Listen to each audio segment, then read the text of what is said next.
Part 1. The celebration that changed two families forever. The old woman gently wrapped both hands around her cup of tea and looked out the window. For a long moment, she said nothing. The old journalist sitting across from her finally broke the silence. "Grandma, after everything you've seen in life, what do you think matters the most? Money or education?" A faint smile appeared on the old woman's face.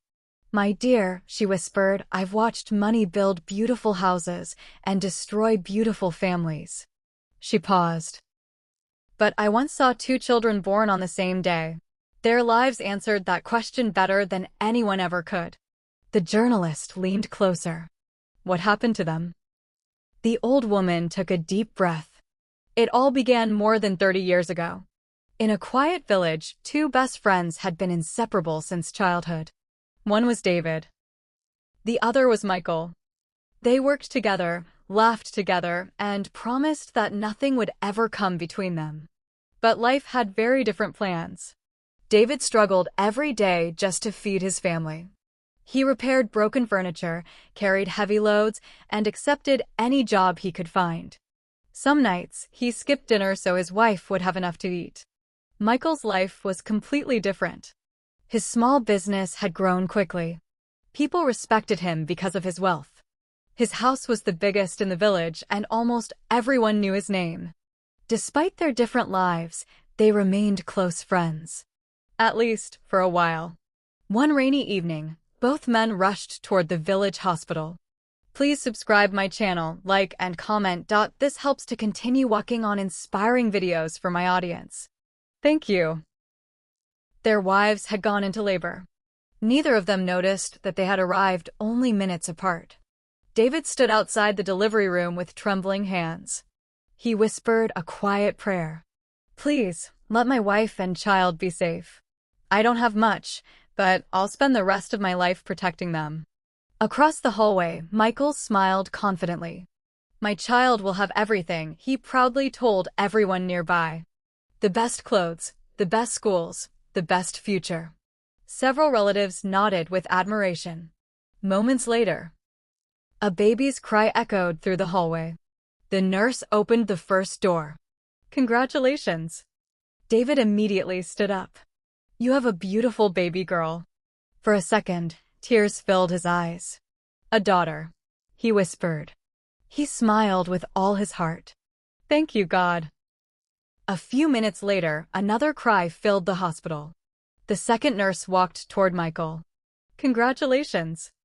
It's a healthy baby boy." Michael laughed loudly. "A son." He hugged everyone around him. "This calls for a celebration." The next morning, the village woke to music. Colorful decorations covered Michael's large house.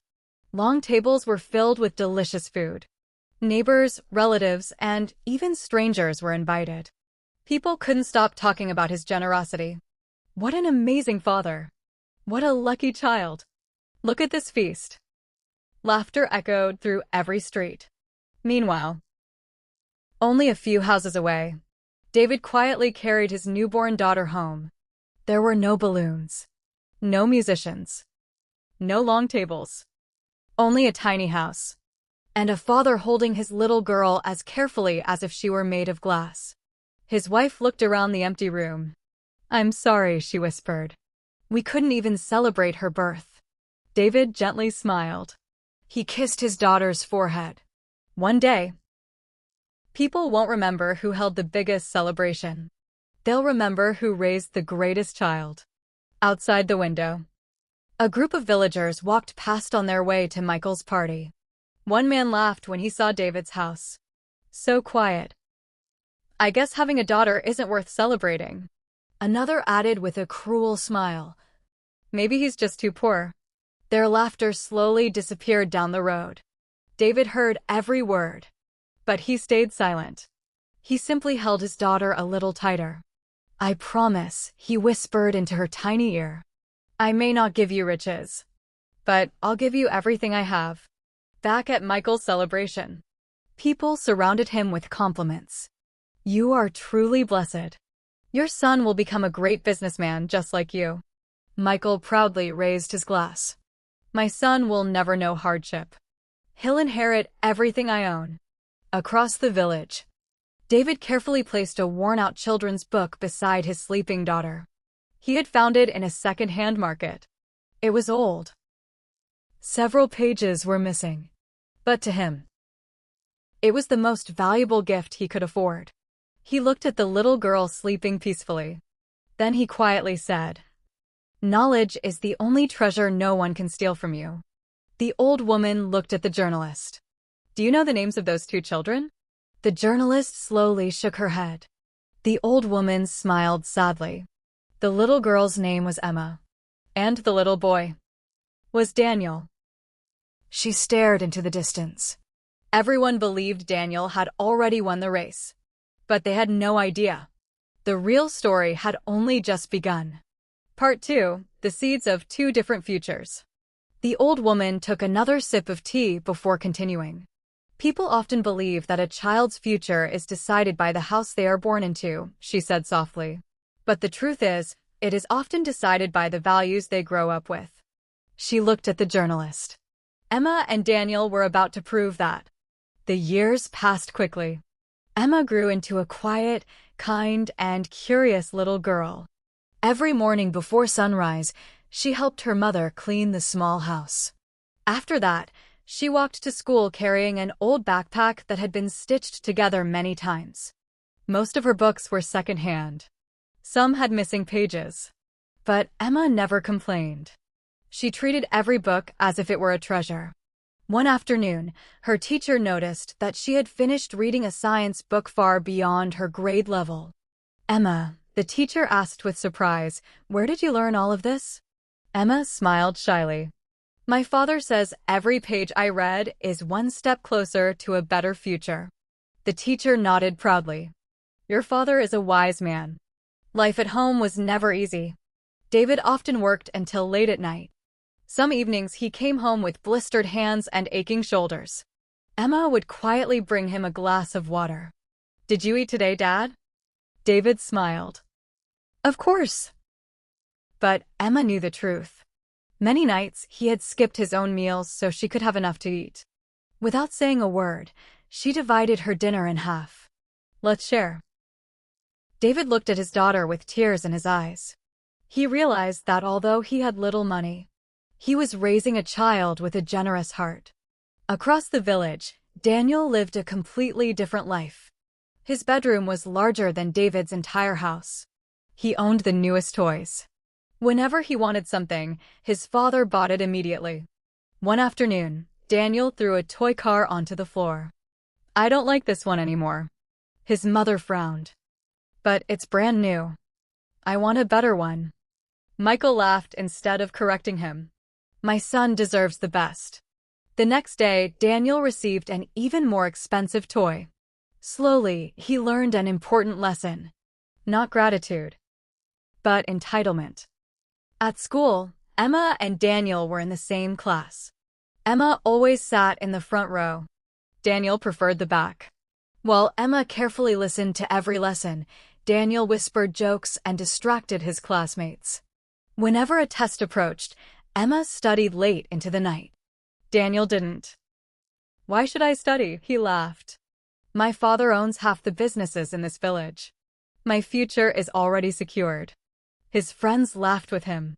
Emma remained silent. One rainy afternoon, the teacher announced a science competition. The winner will receive a scholarship to one of the best schools in the region. Emma's eyes lit up. A scholarship could change everything. She rushed home and told her father. David smiled proudly. "I know you can do it. But remember, winning isn't the most important thing. What matters is becoming the best version of yourself." Emma hugged him tightly. "I'll do my best." Meanwhile, Michael had different plans for Daniel. "You must win this competition," he said confidently. Daniel shrugged. "I don't feel like studying." Michael smiled. "Don't worry. I'll hire the best private tutor." For weeks, expensive tutors visited their house. But Daniel spent most of the lessons playing games or staring out the window. Whenever the tutor corrected him, Daniel rolled his eyes. "My father pays you." You can't tell me what to do.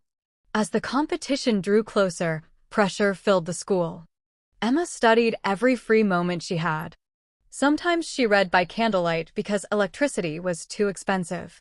When the candle burned out, she continued reading under the streetlight outside her house. One cold evening, David found her there. You'll get sick. Emma looked up with a smile. If I stop now, someone else will take the opportunity that could change our lives. David quietly removed his old jacket and placed it over her shoulders. I can't give you everything, but I'll always stand beside you. Emma smiled. That's already everything I need. The old woman paused again.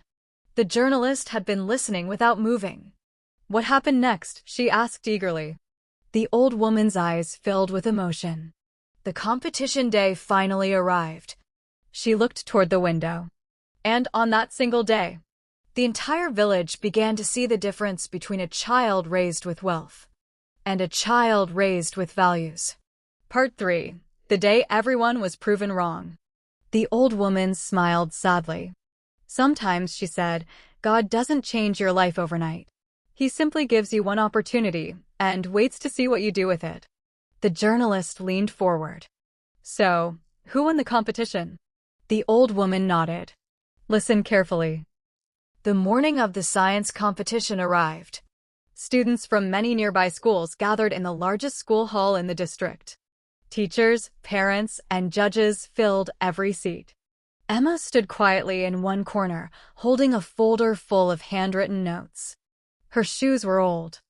Her uniform had been repaired more than once. But her eyes were full of determination. Across the room stood Daniel. He wore an expensive suit his father had bought just for the event. Michael greeted the judges with confidence, shaking hands and smiling proudly. My son will make me proud today, he said. Daniel, however, looked bored. He had barely prepared. The competition began.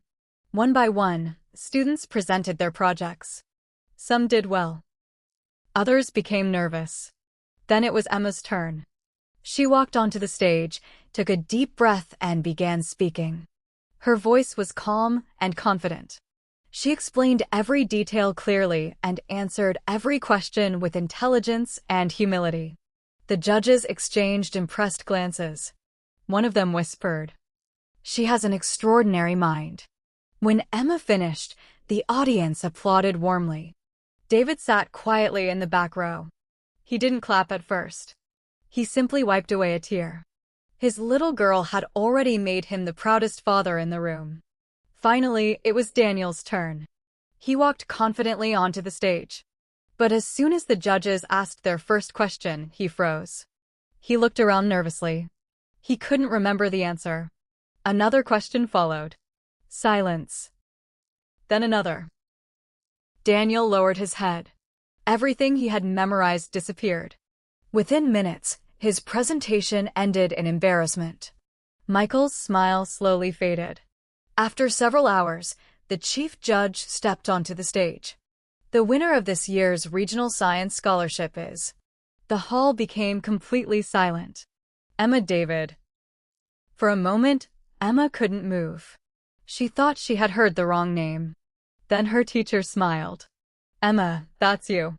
Tears filled her eyes. She slowly walked to the stage. The audience stood and applauded. Even students from other schools cheered for her. David remained frozen. He whispered quietly, I told you. People wouldn't remember who held the biggest celebration. They would remember who became the greatest child. News of Emma's victory spread throughout the village. People who had once laughed at David now congratulated him. One elderly neighbor shook his hand. You raised an incredible daughter. David smiled politely. He held no anger, only gratitude. Meanwhile, Michael and Daniel returned home in silence. For the first time, Daniel had failed publicly. Instead of encouraging him to learn from the experience, Michael blamed everyone else. The judges were unfair. The competition was biased. My son deserved better. Daniel listened quietly. He never accepted responsibility. Instead of learning from failure, he learned how to make excuses. A few weeks later, Emma received a full scholarship to one of the country's best schools. Her tuition, books, and accommodation would all be covered. The day she packed her small suitcase, David handed her the old book he had bought years ago. Its pages were worn. Its cover was torn. "I can't give you expensive gifts," he said. "But this book started your journey." Emma hugged him tightly. "I'll keep it forever." As the bus pulled away, David stood alone on the dusty road, waving until it disappeared from sight. He whispered, "Go make the world a better place." The old woman looked at the journalist with a gentle smile. That scholarship changed Emma's life. She paused. But Daniel's life was about to take a very different path. The journalist swallowed. "What happened to him?" The old woman sighed. "When money teaches pride instead of responsibility, the lesson that follows is always painful." Part 4. Success and failure begin to change places. The old woman looked down at her hands. "Years passed," she said quietly. The little girl with the torn backpack became a young woman, and the little boy who had everything slowly lost the most important thing, his character. Emma worked harder than ever at her new school. While other students spent weekends relaxing, she stayed in the library. She believed that every hour of study honored her father's sacrifices. Her professors quickly noticed her talent. One day, her science professor called her into his office. "Emma," he said with a smile, "I've taught thousands of students in my career. But only a few have your curiosity. I believe you could become one of the finest researchers in this country." Emma's eyes filled with tears. "Thank you, Professor. I'll do everything I can to deserve your trust." Years later, she graduated at the top of her class. Soon, she received an offer to work at a respected research institute. People began recognizing her name. She published important research, gave speeches at conferences, and inspired young students everywhere she went. Yet, despite all her success, she never forgot the tiny house where she had grown up. Every month, she sent money to her father. When she visited him, she still cooked his favorite meals herself. "Everything I have," she would say, "started with your love." David would simply smile. "My greatest achievement was never my work," he replied. "It was raising you." Meanwhile, Daniel's life followed a very different path. Michael handed over much of his business to his son. "It's time for you to take responsibility," he said proudly. But Daniel had never learned discipline. He arrived late to meetings. He ignored experienced employees. He spent company money on expensive cars, luxury vacations, and lavish parties. Whenever someone warned him, he laughed. "My father built this business. There will always be more money." Slowly, customers began leaving. Profits fell. Trusted employees resigned. The business that Michael had spent decades building started falling apart. One evening, Michael sat alone in his office, staring at stacks of unpaid bills. He looked older than ever. His hair had turned gray. His hands trembled as he held the papers. "Daniel," he said softly, "we have to change. We're losing everything." Daniel barely looked up from his phone. "Relax, Dad. Things will work out." But they didn't. Within 2 years, several businesses had closed. The family's fortune began disappearing. For the first time in his life, Daniel faced real consequences. But instead of accepting responsibility, he searched for shortcuts. He surrounded himself with dishonest people who promised quick profits. And that decision would change everything. The old woman looked at the journalist. "Do you know what the saddest part was?" The journalist shook her head. Even then, the old woman whispered, Michael still believed his son would eventually change. She sighed deeply. "But sometimes, love without wisdom can become blindness." The journalist waited silently. The old woman's voice became almost a whisper. "What happened next broke an old father's heart forever." Part 5. The Price of Every Choice. The room fell silent. The young journalist could hardly breathe. "What happened to Michael?" she asked softly. The old woman closed her eyes for a moment. "This is the part that still hurts me," she whispered. Desperate to recover the family's fortune, Daniel began signing illegal contracts with dishonest businessmen. He forged documents. He hid company losses. He borrowed money he had no way of repaying. Each time someone warned him, he ignored them. "I'll fix everything before my father finds out," he kept saying. But lies have a way of growing bigger every day. One cold morning, police officers arrived at the company headquarters. Employees watched in shock as Daniel was handcuffed and led outside. Reporters surrounded the building. Cameras flashed everywhere. Michael stood frozen. He couldn't believe what he was seeing. "My son," he whispered. "My own son." The court found Daniel guilty of financial fraud. He was sentenced to several years in prison. The news spread across the country. The wealthy family everyone had admired became the center of shame. Michael lost almost everything. His businesses were gone. His reputation was destroyed. His health declined rapidly. The strong man who had once hosted grand celebrations now struggled to walk without a cane. After Daniel was released from prison years later, people thought he would change. Instead, bitterness filled his heart. One evening, he looked at his aging father. "I can't take care of you anymore," he said coldly. "You've become a burden." Michael stared at his son in disbelief. "I gave you everything I had." Daniel avoided his eyes. "The nursing home will take better care of you." Without another word, he packed his father's small suitcase. Michael looked around the empty house one last time. Every wall held memories. His wife's laughter. Daniel's childhood. The celebrations. The dreams. Now, there was only silence. Daniel drove him to a nursing home. At the entrance, Michael stepped out of the car slowly. He turned toward his son, hoping for one last hug. Instead, Daniel simply said, "Take care." Then he drove away. Michael remained standing there alone, watching the car disappear. A single tear rolled down his face.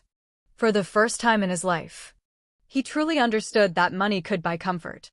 But it could never buy love. A few weeks later, Emma visited the nursing home to give a motivational speech to the elderly. As she walked through the hallway, one familiar face caught her attention. She stopped. "Uncle Michael?" The old man slowly looked up, his eyes filled with tears. "Emma." He lowered his head in shame. "I don't deserve to see you." Emma gently took his hand. "Please don't say that." She sat beside him for hours, listening to his regrets. Before leaving, she smiled warmly. "My father always taught me that kindness should never depend on someone's success or failure." From that day on, Emma visited him regularly. She brought books. She brought food. Most importantly, she brought respect. The very thing he had lost from his own son. The old woman looked at the journalist. The young woman had tears in her eyes. "So," she whispered, "what happened to them in the end?" The old woman smiled gently. Emma became one of the country's most respected scientists. She used her knowledge to improve thousands of lives. David lived long enough to see his daughter receive the highest national award for science. He passed away peacefully, knowing he had kept every promise he made to his little girl. And Michael? The old woman looked toward the window. He spent his final years understanding one painful truth. She spoke slowly. "A child who inherits money may lose it. But a child who inherits values will never truly become poor." The journalist quietly closed her notebook.